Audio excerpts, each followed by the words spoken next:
There we go. Thank you, sir. What's good, man? How you doing? Bro, chilling, bro. Chilling. How you doing?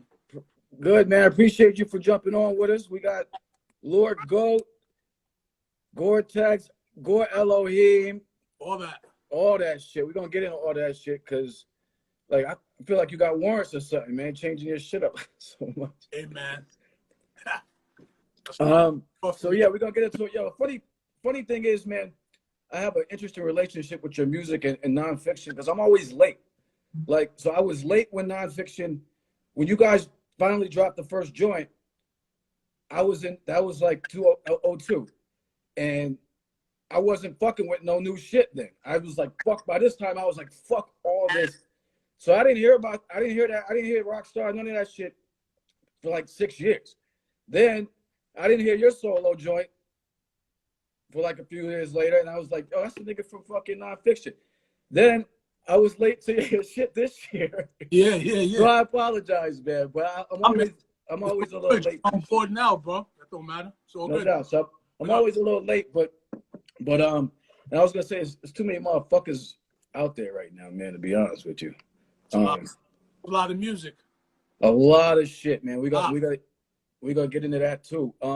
So your lyrics are kind of wild to me, like in terms of just aggressive, in your face shit, and like your demeanor, as when I've heard you speak and stuff like that in interviews and stuff, seems pretty laid back. So I want to know, like, what made you in terms of like, what was little Gore like running around? I mean, I was pretty much a terror. I think I'm just, as far as like what you were saying, I'm just myself. You know what I'm saying? As far as just being aggressive lyrically, I've always been aggressive lyrically. I think even back to the demos we did, even as kids, it's almost to the point. It's almost like I've been almost criticized for not changing up. You know what I mean? I've always been me. So, I'm a laid back dude, bro. You know what I'm saying? It's not. There's enough stuff to be stressed about in everyday life. I mean, we see what's going on. I mean, considering even the last 20 years, back before 9/11, before all that, there's no purpose to really, not keep your composure at all times if possible. You know what I'm saying? So, Yeah, no doubt, man. I appreciate that. I mean, so you started out in like the metal shit, right? And you're still into that, but that was kind of, honestly, it was a combination of both. It wasn't really kind of like what came before. You know, it's like if I had to put a placement on what came before, it would be hip hop because my cousin Miguel was a DJ. You know what I'm saying? And he was definitely the one that kind of got me into records and collecting sneakers and that stuff. But I've always been into music, period, whether it's Sabbath or James Brown, or I didn't really put too much of a distinction. If I liked it, if I fucked with it, then I fucked with it. You know what I'm saying? A lot of people, they were embarrassed to like something, or you know what I'm saying? But it's like I was just like, yo, you know what I'm saying? Just be yourself. There's not a lot of that. Ain't a lot of that really anymore. It's kind of, let's all try to get to that cool lunch table. That's what it seems like what it's about now. You know what I mean? But yeah, from an industry perspective, I mean, for artists, yeah, it's definitely about. I mean, I know motherfuckers that are nice as fuck and can't get a sniff from anybody outside of the underground, but they gotta because they don't have 50,000 followers, or the whole shit, man. I mean, what it is. So it's a gimmick. You know what I'm saying? But it is what it is. Like the game is the game is to be sold, not told, kind of. But it's like, I don't recognize a lot of stuff that really wouldn't have flown even a few years ago. It's like, who's for what, bro? It's like what who's at the lunch table, and once you get at the lunch table, then what? Right. Where are we all going? Where's everybody going? Right. Just put out good music. Be who you are. You know what I'm saying? Have lyrics. Have content. Be confident in your knowledge of the culture. If you don't have knowledge of the culture, you shouldn't be doing it. It don't matter if you're white or matter. Just don't do it. Right. Because And that's why everybody else, you know what I'm saying, people freak out because, yo, look, if you look at the content of what's out there, you know what I'm saying, comparative to people who are lyrical, and it's not a lot. It's like, come on, man. And I love music. You know what I'm saying? Put me on. You know, I don't care who you are. If your shit, I don't care what click you down with, who say.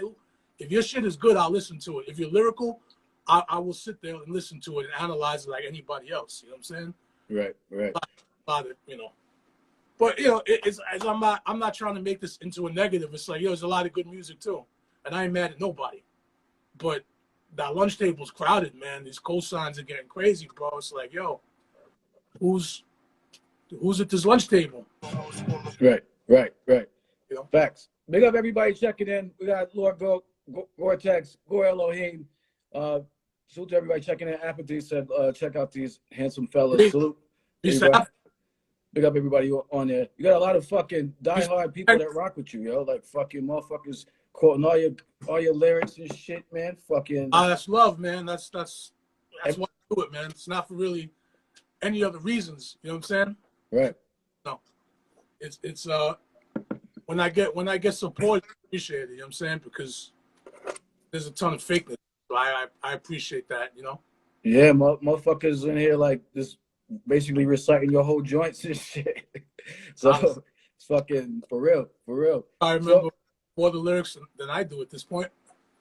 So going back to your earlier music and shit like that, because I read some pretty interesting interviews that you did, and you were in a band, right? You had a band, metal band or something? Nah, I wasn't in a band. I mean, I've worked with bands for years. You know what I'm saying? I've never. I say I play music. You know what I'm saying? I play instruments, but I'm not in a band. You know what I'm saying? Oh, you were never technically in a band. Okay. Bill was in a band when he was young, when he was a kid and shit. You know what I'm saying? Oh, that's right. Yeah. I'm saying I was around for all that. You know what I'm saying? I was from the beginning, and I seen all that. You know what I'm saying? But that was more his thing.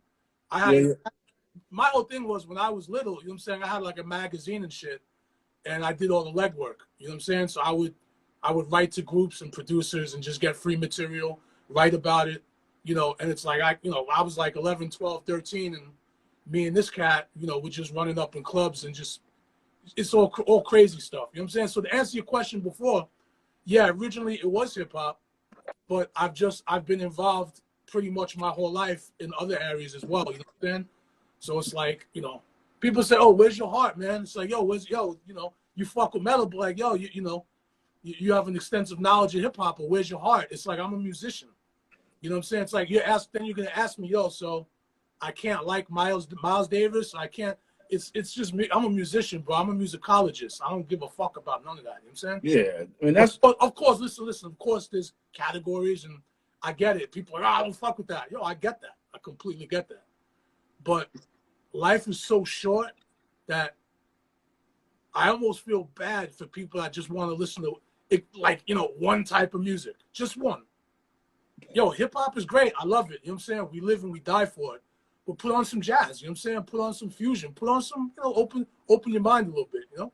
Yeah, of course. I mean, there's so much out there, and one of the best things for me was when my one and only year of college when I hooked up with, like, you know what I'm saying, a bunch of like hippie cats or whatever that were like into like Smashing Pumpkins, Nirvana, and fucking Stone Temple Pilots and shit. And that got me into, like, I fuck heavy with that shit, like, still. And it was like, oh, and I was going to Grateful Dead shows and stuff. I was like going up with like Carhartt jacket on, like what? But it was like, that's gangster.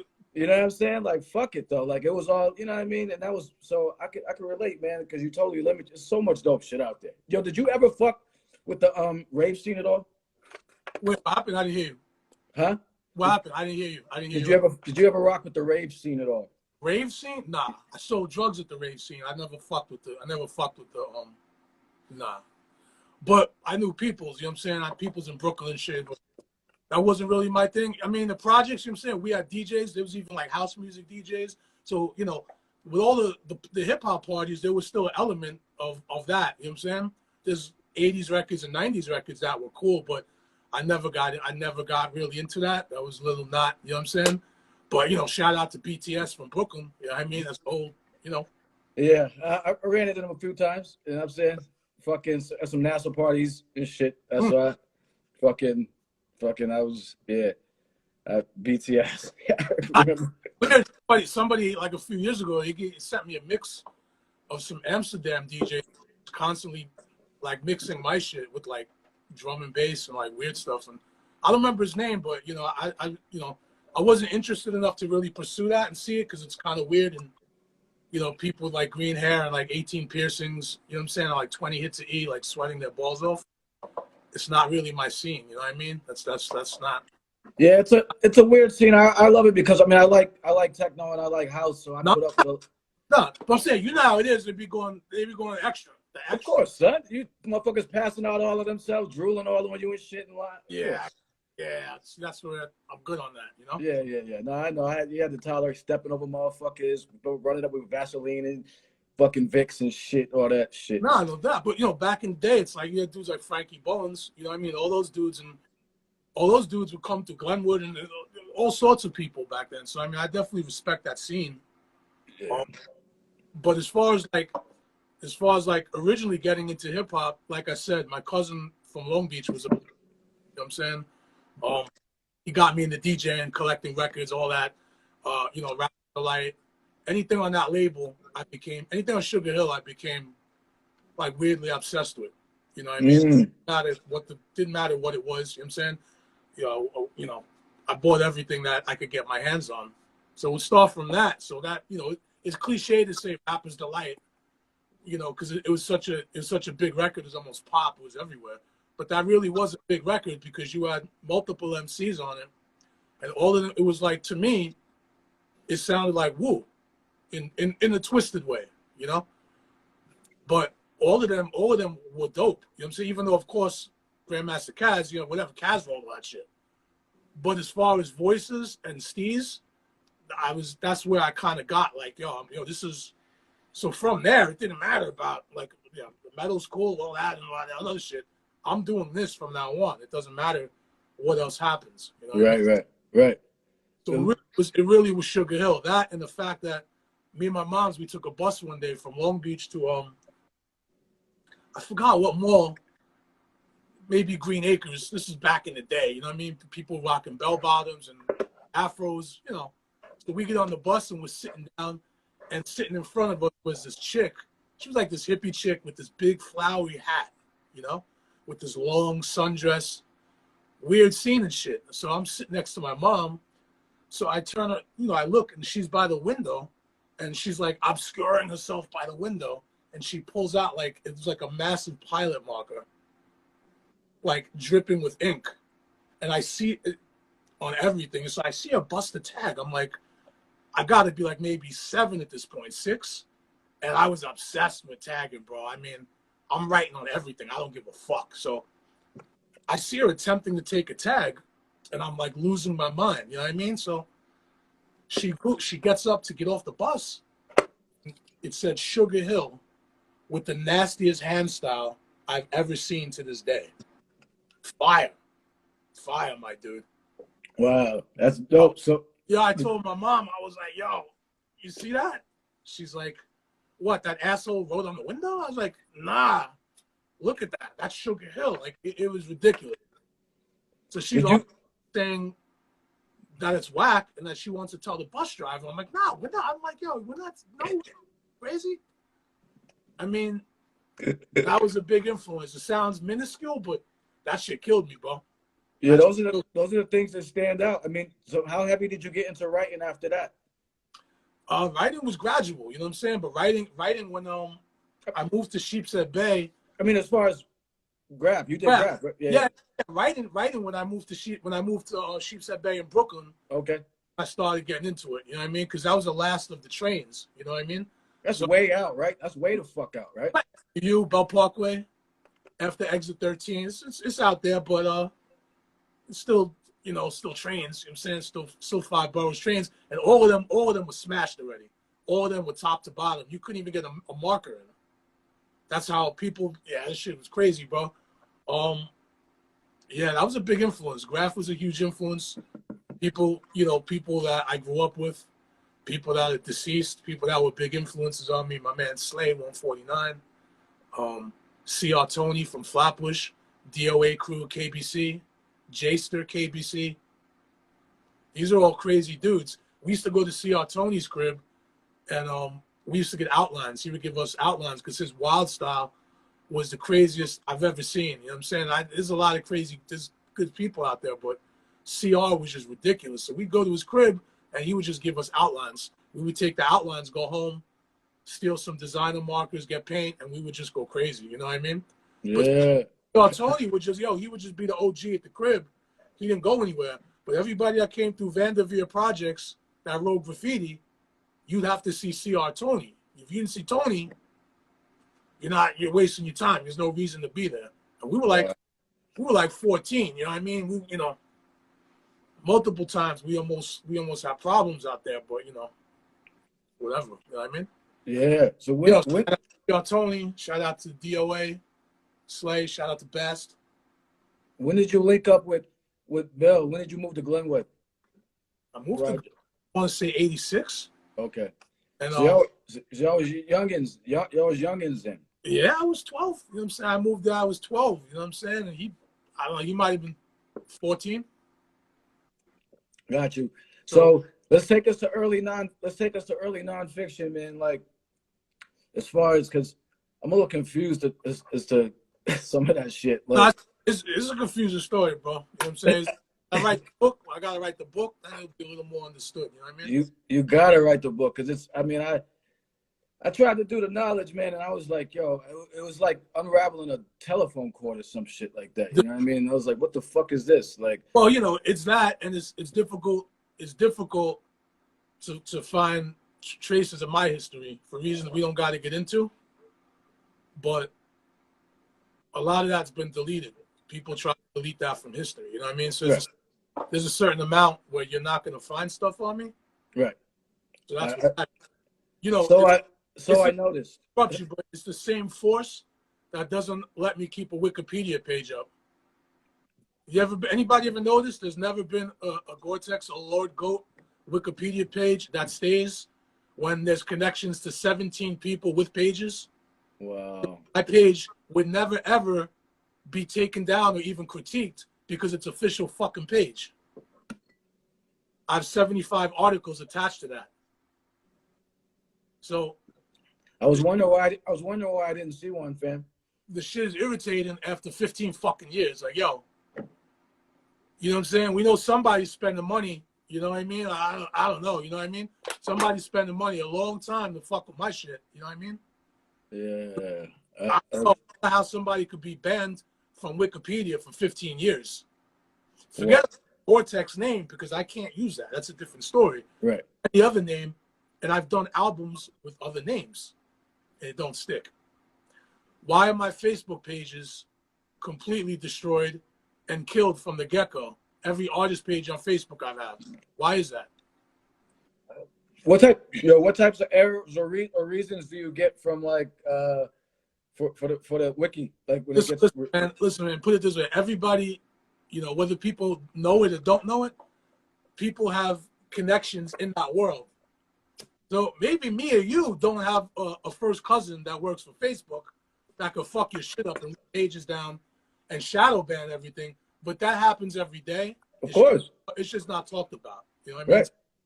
And we don't even need to waste time on that. So I've been shadow banned for years on both platforms, no matter what I do. So that was the main reasoning why I just started going buck wild and just started posting pictures and not giving a fuck. Because, yo, you're going to take my shit down or try to kill every page I sign up for. And it's not because, it's not because I'm paranoid. 85 people agree with me. They're like, yo, what's up with your Wikipedia shit? Why don't you exist on there? Where's your history? And I'm the only person this shit happens to. I ain't crying about it. It's a joker. Everybody knows already. So it's funny to me. You know what I mean? Like, all right, cool. Somebody's blowing a lot of bread on me. Cool. That's fucking crazy, yo. Like, I'm that important to somebody. I was just thinking this shit. I was like, yo, why this cat don't have a fucking joint, like a wiki joint up? You know what I'm saying? Like, and it was very limited when I was researching for the interview, there was very limited shit, son. Like, I mean, like in terms, like, there's some shit there, but it was very limited. So yeah, it's Well, kind of. it gets limited, or if people have the freedom to change it, people change it. Excuse me. Just try to rewrite history. That's pretty much what's happening on a daily basis.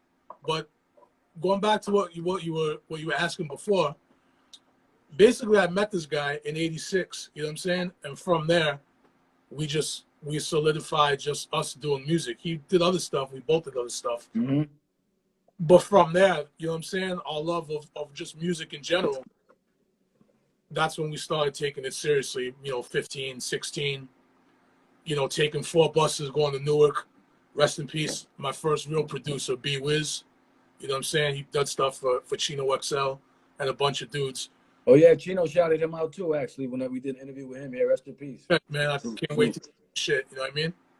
But yo, B Wiz was from over there, so he was my first producer. You know what I'm saying? The first that was like, yo, you got some skill, but you need work. But you know what I'm saying?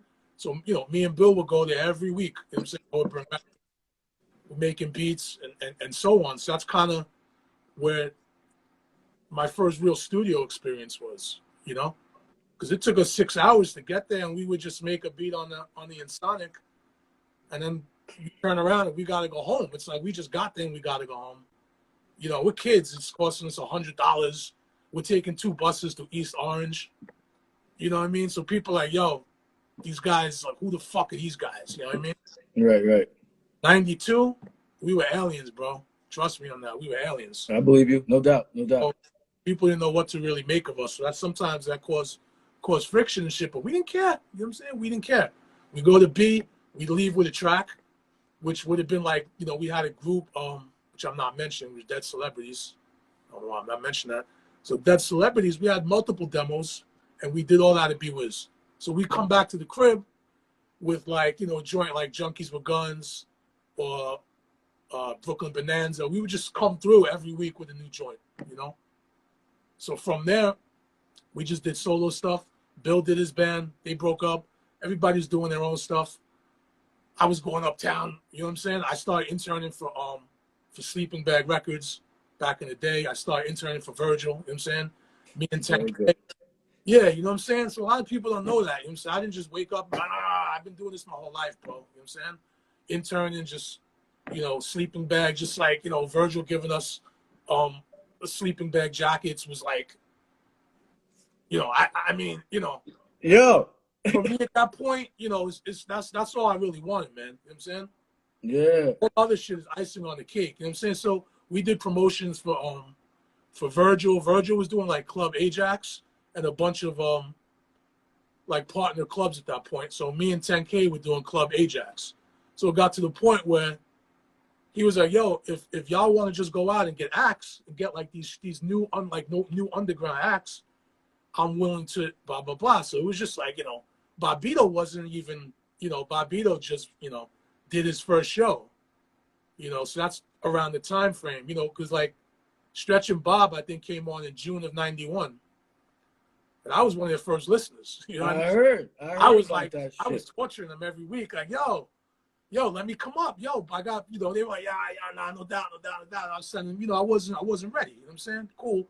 But they knew I had that enthusiasm, and I would send them bugged out letters, like, yo, some fucking crazy shit. You know what I mean? And they would read the letters on the air.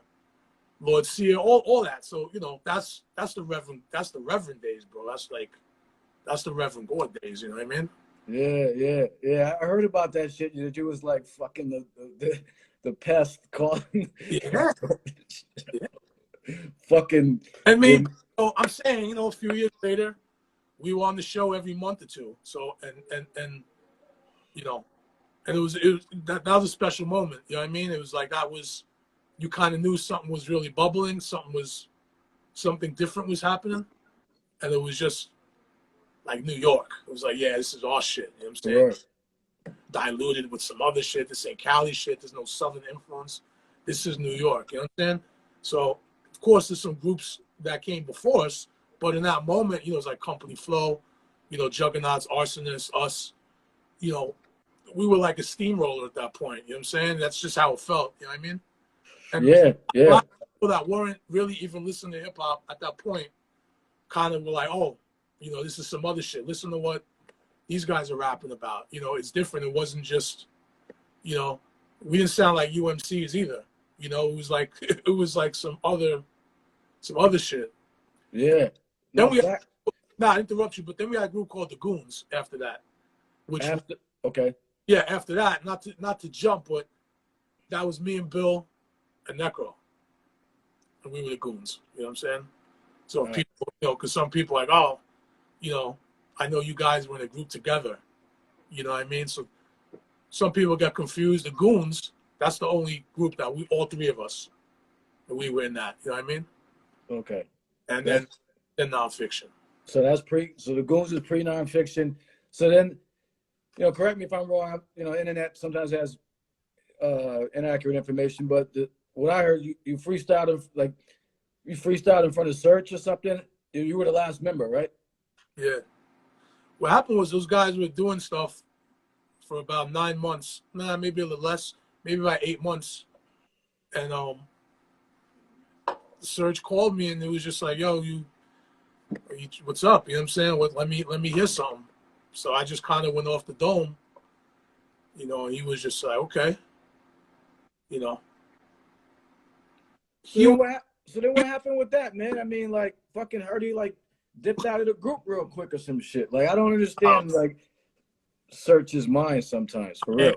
I mean, you know, shout to Serge if he's listening, you know what I mean? It's that, you know. But it would be hard to really kind of take that apart and make it easier to digest. It would be hard to do that right now, but you know, there was good times and some really fucking weird times. Some weird psychedelic times that made no sense.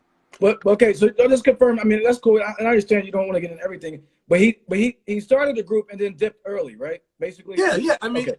the idea was, I mean, me and Bill had already been doing solo shit. You know what I mean? We were already kind of doing that. They got together. His idea was sort of like almost like a woo kind of situation with people he respected and liked, and he was going to try to get that group a deal. So he was in the original group. When I joined, he was a member. Right. It's just as equal as I was, you know, Right. with just as many bars on the track, you know. The thing with Search, man, is, you know, he would do some really cool shit. He would make shit happen, and then he'd do some really fucking weird shit. You know what I mean? That didn't Yeah. make sense based on the relationship you had with him or thought you had with him. So, and that's, listen, man, you know, I'm the first person he would pick me up and I would put in the Cactus on full blast on his stereo and torture him with it. You know, while he's trying to drive. I'm like, nah, yo, that's it. This is it.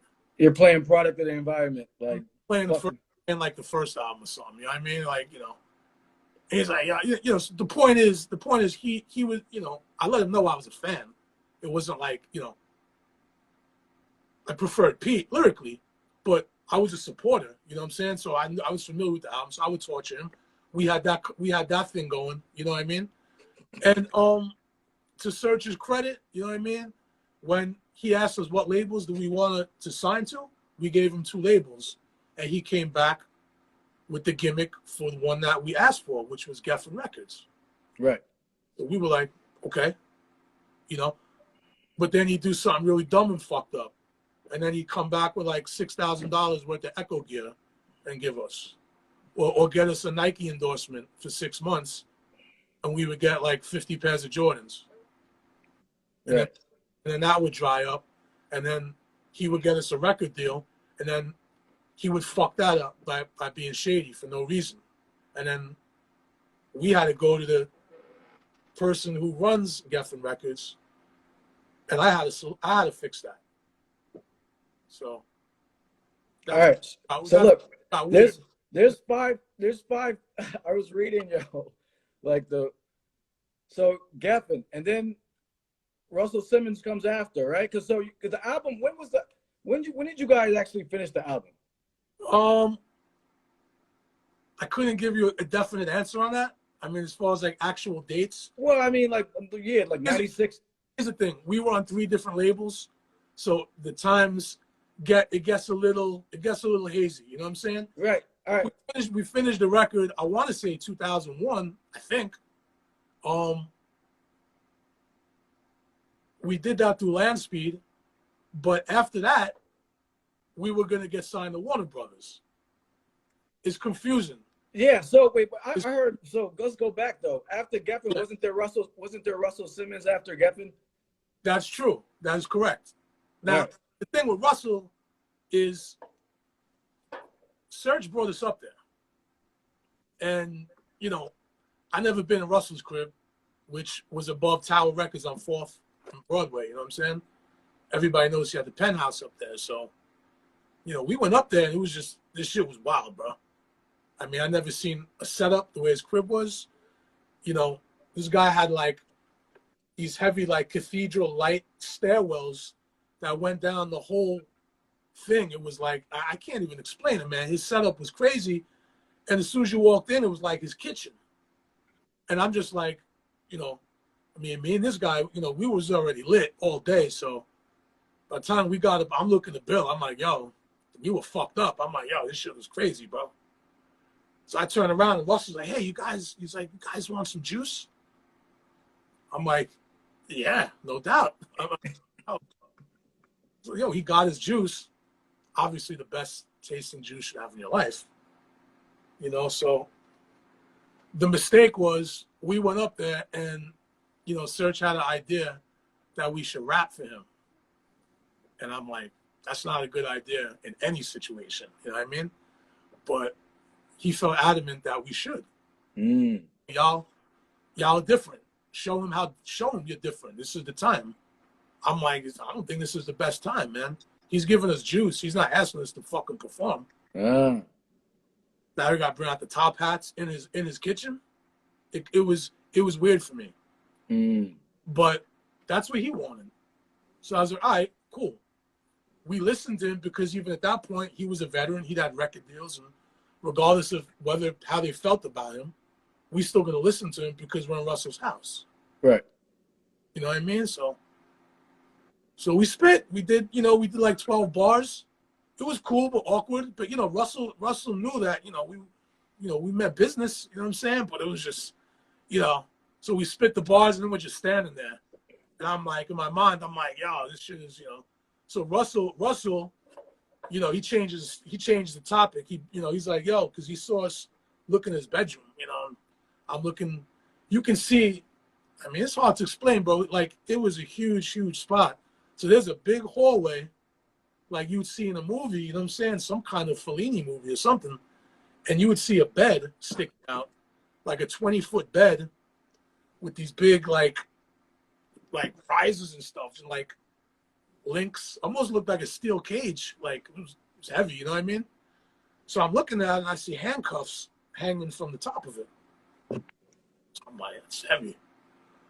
So he looks at me, he's like, you looking at those handcuffs, right? So I'm like, yeah, I was looking at the cuffs, bro. I'm like, the cuffs are wild. You know what I mean? So he's like, those are shares. He's like, I bought this place from Share, and I bought the bed. It came with the bed, and I left the cuffs. I was like, oh. I was like, what? I was like, that's heavy, bro. He's like, yeah. He's like, yo, she asked me if I mind if the cuffs are in. I was like, no, I don't mind. So that's the story of the cuffs on Russell's bed. What the fuck? Yeah. Yo, I knew this interview was gonna have some fucking weird shit in it. I'm a gauntlet for the most nonsensical information. I know, and that's why I've realized that of late, and I'm like, I fuck with this guy. We're gonna play it. Yo, my bad. I didn't mean to interrupt you. I forgot that Chuck Chill Out used to manage me and Bill, which I also forgot, which is also amazing. And also, they got Chuck Chill Out. He's on the page, man. Chuck Chill Out. You know what I'm saying? No doubt. Sorry. After Russell, we go to Matador, right? Yeah. No doubt. Some shit with Matador. Then nothing. I I mean, Matador were great dudes, and I think in hindsight, if I look back at that, I think we might have fucked up off that one. Matador were number one. Were huge music fans. You know, they loved hip hop. They had a knowledge of all kinds of music. They were just getting into underground stuff, and they wanted us. Then they wanted the Arsonists, and they were good dudes. The first thing we did with them was Black Helicopters. They put that out, and we got away from the group Voivod. He did the artwork, which was based on their, artwork, because I wanted to rip off Voivod's logo, because the shit is mechanic. To me, it just looked crazy, and he gladly did it for us. So that was definitely fresh. You know what I mean? Getting away from Voivod to do the logo, definitely it solidified even stuff for me as a music fan going back as a kid, because Voivod was just a group I liked. So the fact that we were able to get him to do the cover was definitely, it was heavy to me. You know what I mean? Right. Long story short, Matador were good dudes. And I think that we thought at some point that they might not be able to handle the record and put it out the right way. They had a distribution deal with Capitol, which to us at that point, that's what made it super appealing to us. Right. Because we were going to have the Capitol distro. At some point, they lost that. And I felt that when they lost that distro at the time, they weren't as horny about the situation. It was a little, oh, these guys are up at the office. It used to be a big deal. You know what I mean? Like they'd order food, there'd be liquor, you know what I mean? So we go up to the office and it's just like, it just didn't work out. We might have made a mistake because knowing what we know now and how dedicated them dudes were to the record, we should have just let them put it out. Right. That's Matador, and they're good. No matter what happens to them, whatever happens to the distro, they're going to sleep well at night. They're not going to be robbing delis and hitting, and robbing sneaker stores. And yeah, so that's what happened with Matador. So I think we fucked that up. I seen dude from Matador. I seen him at the Queens of the Stone Age show for some weird Donna Cat, some DKNY show, weird show. You know what I'm saying? I seen him there, and I was like, yo, I really want to just kind of like build with him because I felt it ended off a little strange. You know what I mean? I went up to him and apologized because they were really adamant about, they were really into the group and they were really into nonfiction. So when I approached him, I didn't know what he would say, or, go fuck yourself or go die. I don't know what he's going to say. But when I approached him, it was all love. And he's like, yo, y'all did what you had to do. No problems, bro. We're still fans. And, what I didn't mention is that I secretly racked up about 15 stacks of limousine bills from the label. So, yeah. So you got yours. Yeah. The only good memory from that is I think I had tickets to Up and Smoke gimmick. And I called Bill up and I was like, yo, I have tickets to Up and Smoke if you're trying to go. So he's like, yeah, I'm at the crib. You can have cars, like, you can drive, you know what I'm saying? You have licenses and shit, you know what I mean? Call a cab, and,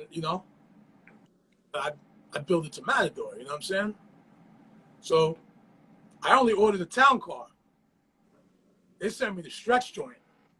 When I'm looking out the window, I'm on the 6th floor, I'm in Glenwood, and there's a stretch limousine parked outside. I'm like, yo, that shit is crazy, bro. So I was like, yo, fuck it, you know what I'm saying? Get in the car, give the limo driver Bill's address, go pick him up. He comes down, he walks back upstairs. I'm like, yo, bro, we outside. What's up? He's like, yo, man, don't fuck with me, bro. This is what's up? I'm like, yo, calm down, bro. Yeah. He comes out. He still don't know. So I had my head. It looked like Dumb and Dumber at the beginning of Dumb and Dumber. I had the gimmick out. You know what I mean? I'm like, yo, what's good? His face was just like he didn't know what to do. I'm like, yo, yo, the driver got out and opened the door for him. And he's looking at me like, yo. I'm like, yo, get the fuck in the car, bro. Yo, the look he gave me, he's like, I don't want to know, bro. Like, yo, whatever you did, I don't want to know about it. But he had a great time, you know what I mean? So we go to the show, we go up and smoke, we come out. This limo guy's still there with a smile on his face. So we go home, you know what I'm saying? Throw him a couple bucks for a tip. Maybe a week later, I got some shorty at the crib. Call the car, you know what I'm saying? Not a limo, regular gimmick. And then that just got out of control, you know what I mean? So limos and, you know, I fucked up. You know, it was out of control, but taking the homies to the weed spot, this and that, it's like, yo, this shit was retarded. In a fucking limo. And the limo, you know what I mean? Like, you going rolling up on Pitkin with a limo, bro, people wanted to shoot me. People were shooting me, you know what I'm saying? Everything comes to an end, bro, you know what I mean? So, of course. Like, I got hit with the bill, you know what I mean? I got that phone call. I was like, huh? I was like, I don't know what you're talking about. You know what I mean? But I heard that number, it was like, oh, man. It's first meeting. Okay, so I see Nassau Coliseum here, 7 hours. You know, I'm like, I don't know. You know what I mean? I don't know why it would be 7 hours in Nassau Coliseum. You know what I mean? It was. You wildin'. So you got yours. So my point is, when I bumped into these dudes from Matador, and it was all love. That's my point. You know what I mean? That's what. All right. So let's go next, because we got Eminem and Rick Rubin next, I think, right? Oh, Eminem, Rick Rubin. So we got. Basically, we were cool with Paul. We were cool with Paul, and the SOBs. Paul came with M one night to the club. Nobody knew who he was. I don't think he didn't do one record yet. I think he'd been in battles. And you know, him and Paul came to the club. Paul introduced him to everybody. And he was cool. He was just quiet. He put his head down. He wasn't talkative. He was just cool. And downstairs, you know, he was just quiet. He wasn't who he was yet. Nobody gave a shit. You know what I mean? Paul at that point, Paul was interested in nonfiction. And, you know, we were kind of, after a while, we were kind of like, yo, we were on his back about it, because nonfiction never had management, which definitely hurt us. It helped us in small ways, but ultimately hurt us, because when you don't have somebody, a manager working for you, trustable, around the clock, 24/7, you're gonna get left behind fast by other units with that power. It's all like a car engine, you know what I'm saying? If it's not operating correctly. So as far as management, we never had that, you know. Later on, you know, Eclipse and, you know, everybody did what they could, but it's never been management. So as far as hooking everything else up, we did that on our own, you know what I'm saying? But Rick was interested in us, but Rick Rubin was just not, he just has no time for anybody. So even if he's interested in somebody, depends the odds of, you know, setting something up to get him to get back to you through a certain person. Okay. He was at a show we did at the Roxy. He was at that show. You know, we'd like to speak to him, obviously, at that show. But, you know, he knew what was up. He knew who was there. He was there to see us. But that just never solidified either. The thing with Paul was busy with M, so that also never solidified. You know, he's like, yo, I like your shit. Y'all are crazy. I got M on my plate, you know. And listen, that worked out the way it worked out. You know what I'm saying? That's is what it is. And so management's never been our forte. Yo, that's interesting that you shared that about M, because that's the second story where M was like kind of on his come up that interfered. King T shared the exact same thing in an interview. Yeah. And saying that like on his, I forgot which album it was, that like he was doing his thing, but what they had M. So it was like, oh, it was Dre. It was when he was working with Dre. And he was like, M was there. Like, so it's interesting. Yo, shout out to West.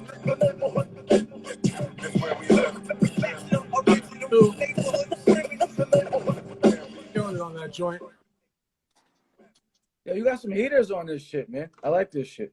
I appreciate it. Real quick, Kelby, thank you for coming back for round two. There's some things I wanted to get into, so I appreciate you taking the time. We got Lord Goretex, Nonfiction, Brooklyn, New York. Listen, you got some fucking serious fans, yo. I like, listen, all throughout this chat, motherfucker, there's cats that are telling me to like turn off the comments because people are just like spitting all your shit the whole time. They're like, yo, this like, no doubt. So like, I just wanted to point that out. You got some serious motherfuckers in here that rock with you. I appreciate that, man. I appreciate that. And hard, son. I don't take that lightly. You know what I'm saying? People who ride with me, you know what I'm saying? That's to the death, man. That's to the grave, you know? If you guys have questions, please use the questions feature below that has the questions mark. I'm not looking at the comments there. The answer, Rockstar 27, The Art of Dying will never be reissued. Nah. So there's the answer to that. All right, so yo, real quick, and then because then we're gonna get into the name change shit. But I heard that you said that Killer Priest had to re-record his album like from Geffen, and that the first that he played some shit from Heavy Metal that was like some. I mean, the shit he played me, I never heard nothing like it before, since. I don't even know what to say about it. That's how skull crushing it was. The problem was that at the label at that time, Seagram's was putting pressure on MCA. Seagram's were gonna buy everything out, and it got shaky at Geffen. So our A&R was Priest's A&R, a woman by the name of Wendy. Wendy signed a lot of 80s rock acts back in the 80s, like Grim Reaper. I don't think anybody knows who Grim Reaper are here or gives a fuck, but excuse me, she signed Grim Reaper, which to me, I thought that was fly, that, you know. But because of what was happening at the label, you know, people were making records that weren't being accepted. And he got signed, you know, just, you know, whatever, you know what I'm saying? She didn't know her ass from anything when it came to hip hop. But, you know, she had a $2 million a year job. It's just typical industry bullshit. And, you know, I see him at the label one day and I'm like, yo, what's good? And he just had a look on his face. Like, he was just like turned off or something. You know what I mean? I was like, what's up with the album? Because, you know, we got stickers, or like, you know, I was anticipating it, you know, and we were under him, you know what I'm saying? So like, he was coming out, like we were coming out after him, you know what I'm saying? Like, you know, right. He's gonna be on the next album, like all that, whatever, all that shit. So he's like, nah, man. He's like, yo, Wendy ain't feeling the album. They're not putting it out. So I was like, yo, what do you mean they're not putting it out, bro? And he's like, we did this. And he's like, yo, so we go in the conference and he plays it on the big joints. Like, they're like tannoy speakers, you know what I'm saying? Like 20 racks speakers. So real top of the line equipment. Right. And he put the album on. It was like, it was so heavy that I could see why they were scared shit to put the record out. Because there was nothing commercial about it. Wow. The first one was a headbanger. So I'm like, all right, you know, it's extreme, but whatever. The second song might let up a little bit. You know what I mean? The second song was more disgusting. Right. I'm looking at him. I'm like, you know, the third song, I'm looking at him. I'm like, bro, shut it off. What are you doing here? This is crazy, bro. Banger after banger, but yo, all heavy beats, bro. Wow. All of this, the craziest shit I would have heard Fourth ever made, even crazier than the first Killer Army album to me. the beats were crazier than that. What? The beats were crazier than that. They were more layered. They were better mixed. It's hard to describe how dope that record was. I gotta get him on here so we can talk about that shit. God damn. Crazy. Damn. So let's get into the name change shit, man. I mean, like fucking. Yeah. That's some. Yeah, basically somebody snitched. You know what I mean? That's the start of it. You know, somebody was a fucking pussy, and they ran and they told the company this and that. So the company goes online, and at the time I was selling a lot of merch. You know, I had like 3 or 4 specific designs, and they came and they seen that shit. You know, one was just like, you know, like a weed shirt. One was like 2 lesbians making out with like their tits out. You know what I mean? Yeah, Goretex. They were just like, nah. You know, I get a cease and desist. The lawyer who worked the case, believe it or not, was actually pretty cool. But, you know, he was just like, listen, these guys don't care what you change it to, Gorz, whatever it is. They own the copyright since 1972. My rebuttal was like, yo, it's bullshit because there's 300 metal bands with the word gore in it. So now you got to go after everybody with gore, and now you're just trying to destroy my shit. I'm like, that's unacceptable, you know? Right.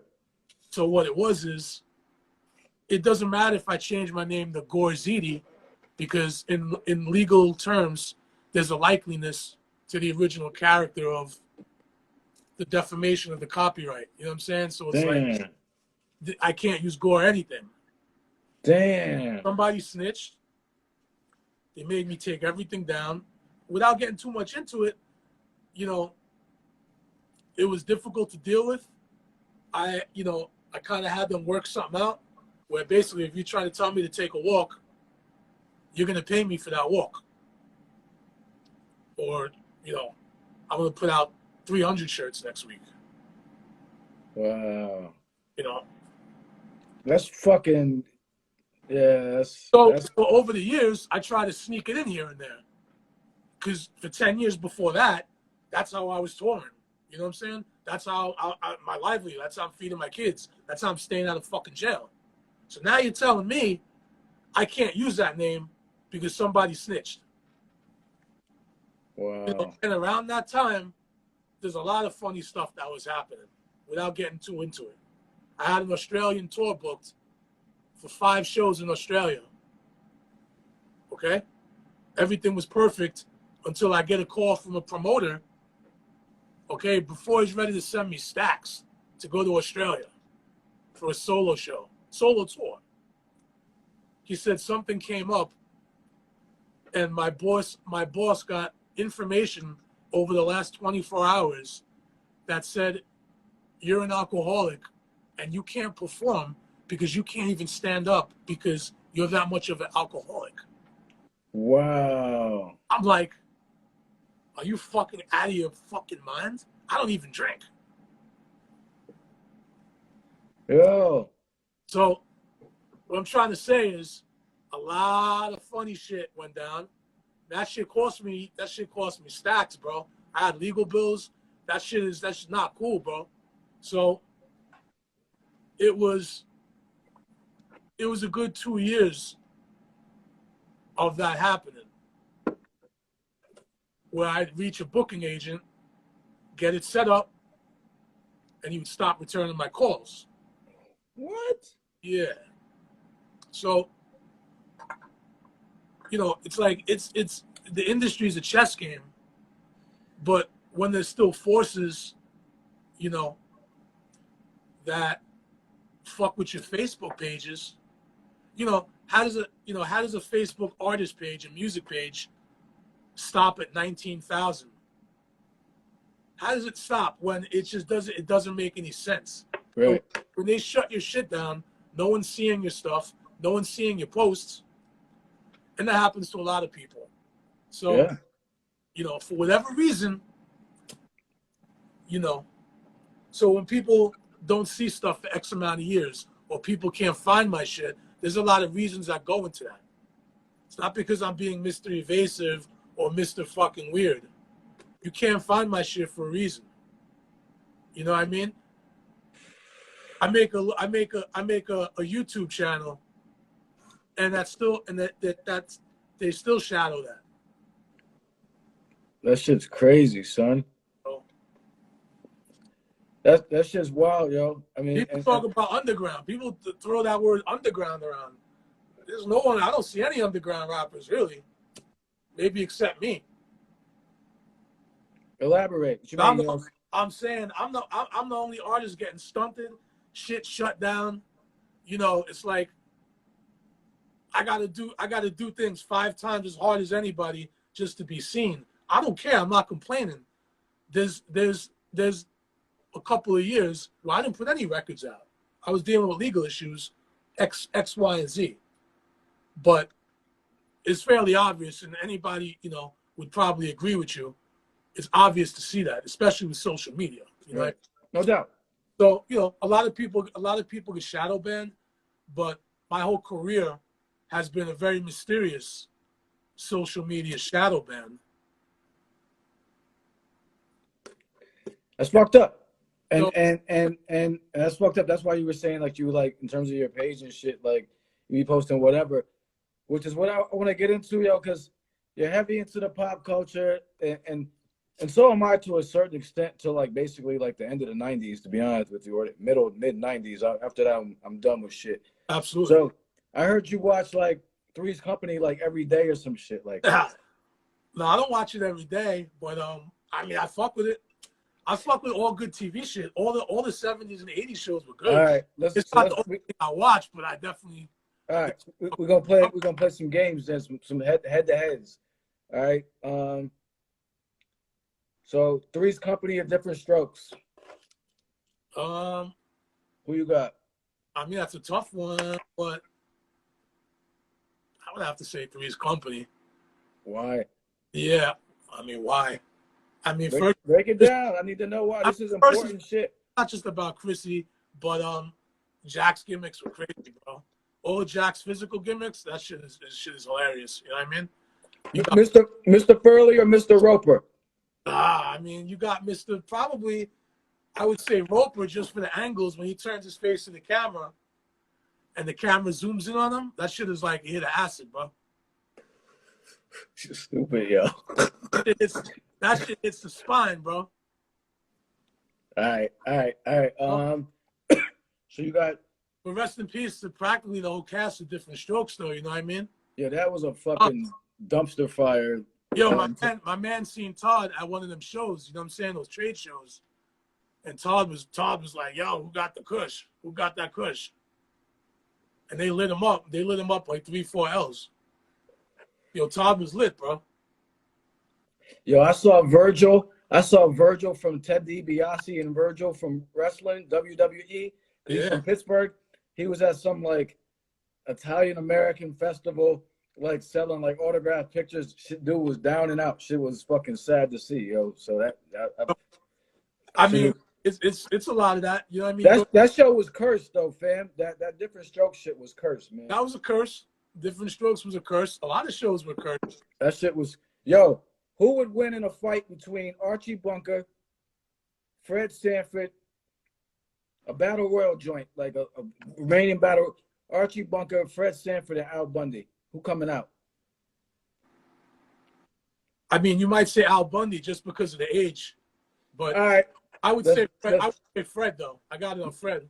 Let's add. Oh shit. Yeah, what you got that banana? Yeah.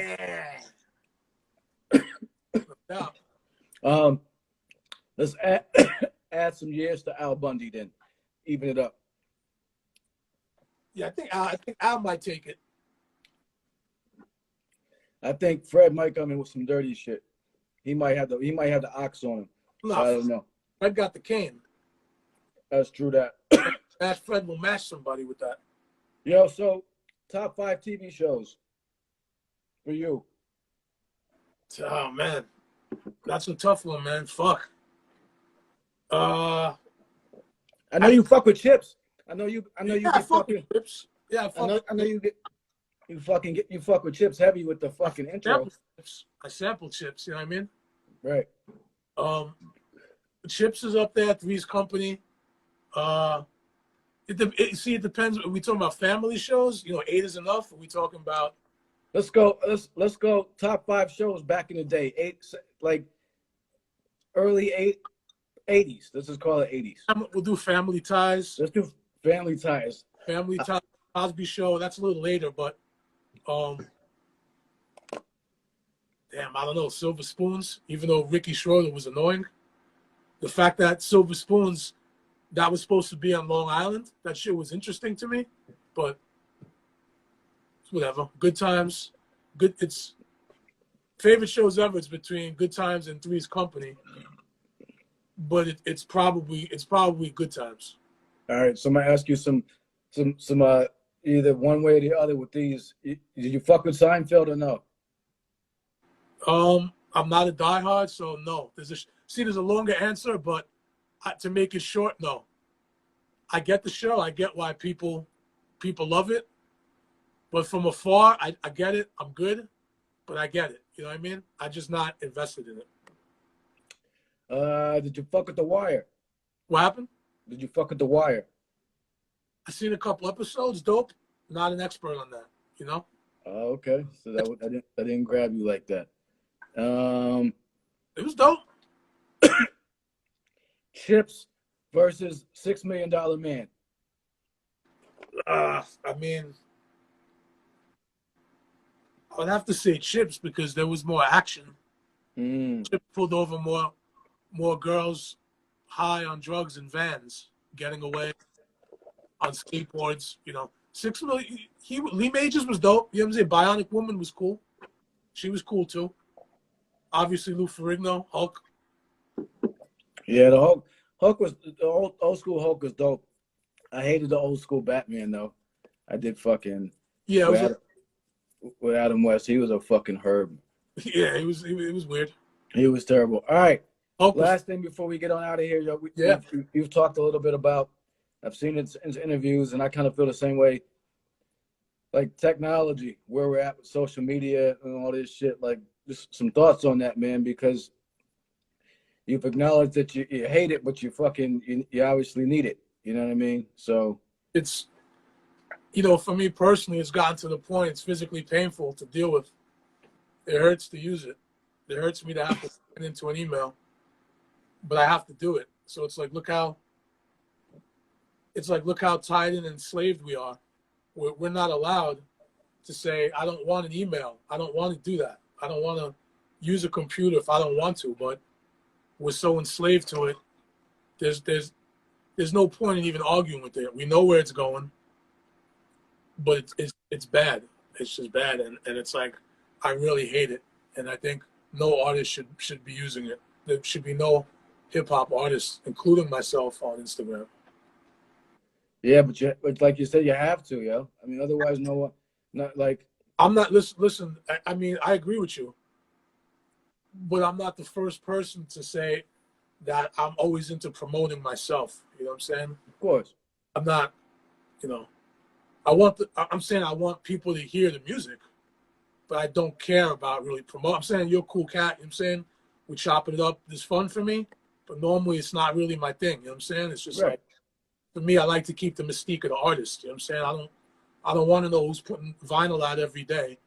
Of course, you got to promote it, but everything is better under wraps. We don't, you know what I'm saying? Of course, we chop it up and stuff, but the fact that we're enslaved to Instagram and these companies make a complete mockery of us. You know, the owner of Spotify has $5 billion more than Paul McCartney from the Beatles.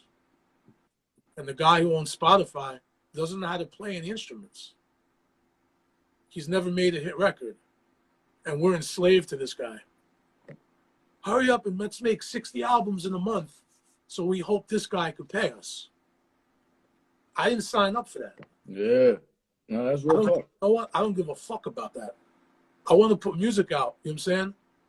But if it comes down to slavery and all that, I'm good on the street. I'm good. You know what I'm saying? I'll dip in when I have to, you know what I'm saying?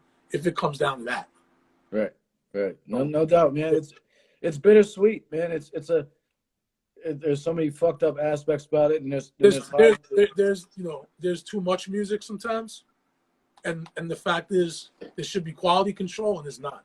Oh, the fact that and this fact like a couple of dudes came out last year, made a couple of singles. You ain't fucking with these other dudes. You know what I'm saying? You wait your line. In 5 years, you might be able to be put in the same sentence as whoever OGs. You know what I'm saying? And it's like, it's a lunch table. I don't give a fuck about a lunch table. I don't care about that. You know what I'm saying? I'm not making music as stepping stones with using producers to get to that lunch table. And then I don't give a fuck. You know what I'm saying? I got my own kingdom. You know what I'm saying? I have my own shit for years. I don't need that. You know what I'm saying? If people think it's that quick to get on the table and it's going to be great, what happens in 2 years after that? That's really what it is, So I go by a different timeline, you know what I'm saying? Some people agree with it, some people don't. Some people fuck with it, some people don't. It's apples and oranges, everybody, different strokes for different folks. So that's it, man. At the end of the day, it's a bittersweet thing, man. You know what I'm saying? The technology, it makes things convenient. I always think about it like this, yo. Let's just say tomorrow, though, the internet just shuts down, whatever the internet is, and that shit's done. Everything is fucked up, yo. Like, cause we don't know how to function without that shit no more. No, it would be mass suicide. Imagine like all the shit, banks, phone. Like your phone is like over. For most people, your phone is like your fucking life. Right. But look how they did it first. See, they got you hooked from Atari, then they got you hooked to regular computers, dial-up. Then they didn't even give you the option. It's like, all right, if you guys aren't going to be addicted to a desktop and that kind of stuff, we're going to put this shit in your fucking phone. They already know the phone's a cancer as it is. Now they're plugging it in with apps for kids and all this other stuff to make sure you're physically connected night and day to this fucking piece of trash. All day long. And I want to break every time I look at it. I just don't like it. You know what I'm saying? I feel you, man. So they put it in the phones now. You're never getting away from it. You dig? That's I mean, facts. I don't even want my daughter be like, yo, she'd be like, look at your screen time. I'm like, I don't want to look at my screen time. Get the fuck out of here. Like, fuck you. Right. It's like they have all those implements set up to show you all that. It's perfect. It's like, it's the question is who, the question I'll leave for everybody is whose mind are we in? You know what I mean? Facts. That's where we at, man. Thank you very much, man. Appreciate you. Two rounds. Word up. It was dope. I appreciate you. I'll tag you and shit when we chop it up and everything. And we'll chop it up again, bro. And no doubt, man. I really appreciate. Shout out to Stu. Me and Stu got a new gimmick we're working on right now. Me and Recognize Ali got something coming up right now. You're gonna hear it. Shit is fucking vulgar. Yo, shout to Body Bag. Let me know, man. Body Bag Ben, we got that coming too, bro. Oh, word. Let me know, man. Hit me up, man. Give me. I want to be in line with the shit. Bro. Yo, we got Blizz from Juice. He's home team super covering. His album's almost done. I heard him on that Live from Mexico shit. Yeah. He's got his album coming. He's got Ito on the album, Bill. His shit is coming up. So that's the next gimmick. Shout out to Blizz. Shout out to Bill. Keep me in tune, man. So you know what I'm saying? Like fucking absolutely. You already know what it is. That word, man. I appreciate you. We'll tag you when we post this and get it up, man. Thank you, sir. Gore Elohim, Goretex, Nonfiction, Brooklyn, New York. Salute. Appreciate you, baby. Salute, bro. All right. All right.